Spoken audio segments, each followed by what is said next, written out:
चांद पर कैसे उतरेगा चंद्रयान-3।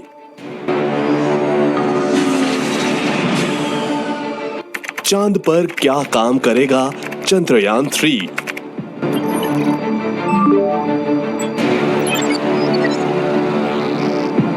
भारत के लिए चांद से क्या लेकर आएगा चंद्रयान-3।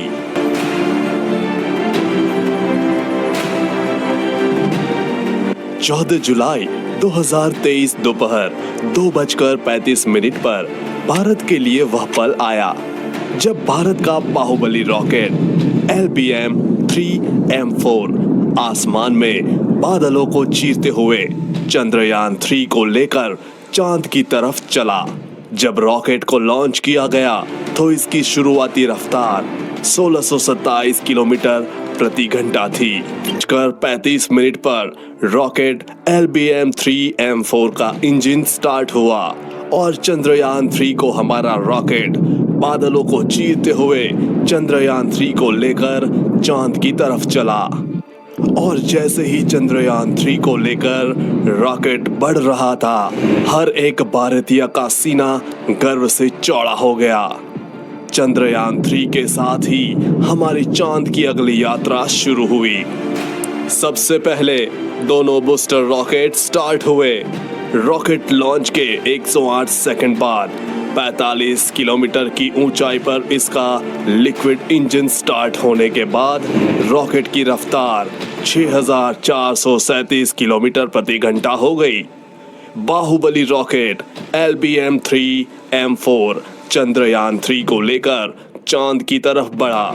रोंगटे खड़े कर देने वाला वो पल, बादलों को चीरते हुए अपनी तेज रफ्तार से आगे बढ़ते हुए LBM-3M4 अपनी चंद्रमा की यात्रा प्रारंभ कर चुका था। 130 सेकंड यानी आसमान में 62 किलोमीटर की ऊंचाई पर पहुंचने पर दोनों बूस्टर रॉकेट से अलग हो गए और रॉकेट का मेन इंजन स्टार्ट हो गया। बता दे कि रॉकेट को अलग करने का कार्य मशीनों के माध्यम से किया जाता है। दोनों बूस्टर रॉकेट से अलग होने के बाद रॉकेट की रफ्तार 7000 किलोमीटर प्रति घंटा पहुंच गई थी। दोनों अलग हुए बूस्टर रॉकेट को इसरो के वैज्ञानिकों ने सॉफ्टवेयर की मदद से समुद्र में गिरा दिया और रॉकेट का मेन इंजन चंद्रयान-3 को लेकर आगे बढ़ता रहा। 196 सेकंड पर रॉकेट से दोनों हीट शील्ड अलग हो गई, यानी यान के अगले हिस्से से दोनों शील्ड अलग हो गई। इन शील्ड को इसलिए अलग किया गया है क्योंकि यान 114.8 किलोमीटर की ऊंचाई प्राप्त कर चुका था। 307 सेकंड पर रॉकेट से लिक्विड इंजन अलग हुआ।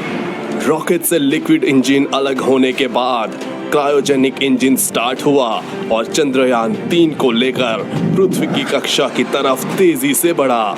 क्रायोजेनिक इंजन स्टार्ट होने के बाद रॉकेट की रफ्तार 36,968 किलोमीटर प्रति घंटे हो गई थी और कुछ दूर जाकर क्रायोजेनिक इंजन भी बंद होकर चंद्रयान से अलग हो गया और भारत का चंद्रयान-3 लॉन्चिंग के 16 मिनट बाद पृथ्वी की कक्षा में स्थापित हो गया और धीरे धीरे अपना ऑर्बिट बढ़ाकर अब चांद की कक्षा में प्रवेश करेगा।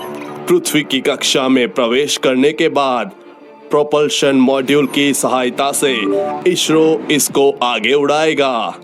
इसरो चंद्रयान-3 को पहले तो कुछ दिन पृथ्वी के चारों ओर घुमाएगा। हर चक्कर पहले से बड़ा होगा। ये सभी चक्कर अंडाकार होंगे। अब आपके मन में सवाल होगा कि यह सभी चक्कर अंडाकार क्यों होंगे?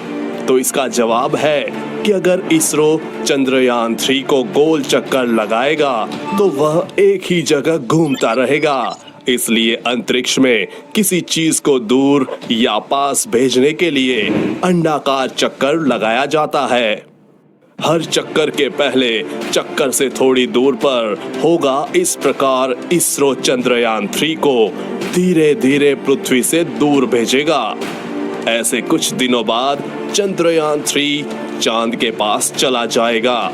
चांद तक जाने में इसको 6 दिन का समय लगेगा, जब चंद्रयान 3 चांद की कक्षा में प्रवेश करेगा तो वापस से पृथ्वी वाली प्रक्रिया अपनाई जाएगी। चंद्रयान 3 को अब चांद की कक्षा में घुमाया जाएगा और धीरे धीरे चांद के पास ले जाया जाएगा। चांद की कक्षा में प्रवेश करने के बाद यान 13 दिन तक चांद के चक्कर लगाएगा। चंद्रयान 3 अपने साथ 3 अलग अलग हिस्से लेकर जा रहा है। सबसे पहला उड़ाने वाला हिस्सा प्रोपल्शन मॉड्यूल, दूसरा हिस्सा उतारने वाला हिस्सा लैंडर मॉड्यूल और आखिरी तीसरा हिस्सा है घूमने घुमाने और जानकारी जुटाने वाला हिस्सा रोवर